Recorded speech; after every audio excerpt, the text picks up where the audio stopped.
During the pandemic.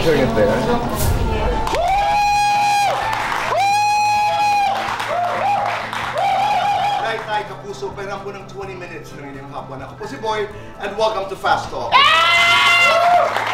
Lisa and Ro.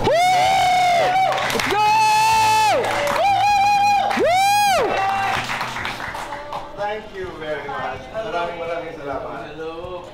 Kasi usually mga tao may specific perception pagdating sa showbiz. Magulo yan, hindi mo maintindihan yan. Pero it can be fun. Yeah, pero magulo naman talaga. Magulo naman talaga. Gagawin mo na lang fun. Kami may fun moments din kami, roller coaster, ups and downs, a lot of downs, but most of the time, talaga fun ride. It started during my game.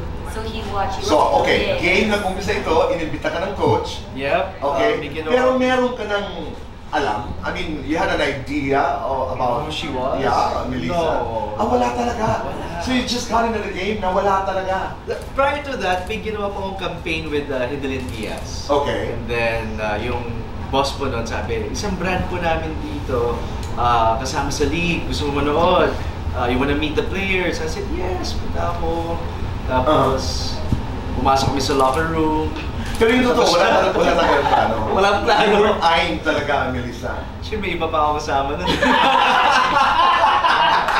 Yung first date namin, palala ko, ang sabi ko sa kanya, you know what, I'm looking for a husband, not just, play-by-play, boyfriend, ganon. I told him na diretso, kasi that time, I was too busy with everything. Everything was going right. And when you said that, I want a husband, I'm not looking for just fun, anong sagot mo? Game! Oh! Dahil that time din, I was done looking for myself. I was single for more than a year. So doon ko nasabi na, maybe ready na ako. Gusto ko makilala ko. Okay lahat. Let's see how it goes. Una, nangibabaw ang paghanga. Sa respeto. And then, biglang, uy, gusto ko siya. Tapos nag-message na ako, hi! That was the first move. Took me a while. Kasi binobro niya ako. Binobro? Ito yung tattoo mo. Thanks, bro. Ano pinagawa yun? Bro sa ano, bro? Took me a while.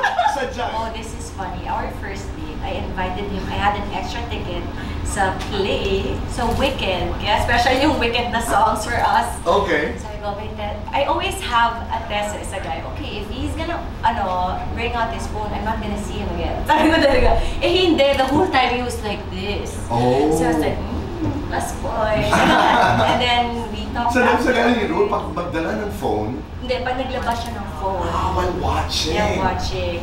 No. So, I enjoyed the whole time. Plus points. And then, talking to him, you know naman, he's very smart. Sino ang mas seloso? Siya! Sino ang mas matampuhin? Ikaw! Sino ang mas sweet? Me. Sino mas clingy? Siya! Sino ang unang nangangalabit? Okay, lights on or lights off? Lights off. Happiness or chocolates? Happy. Oh, best time for happiness. Every day.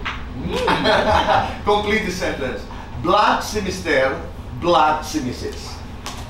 Masaya si Mister, masaya din ako. Mas masaya si Mister.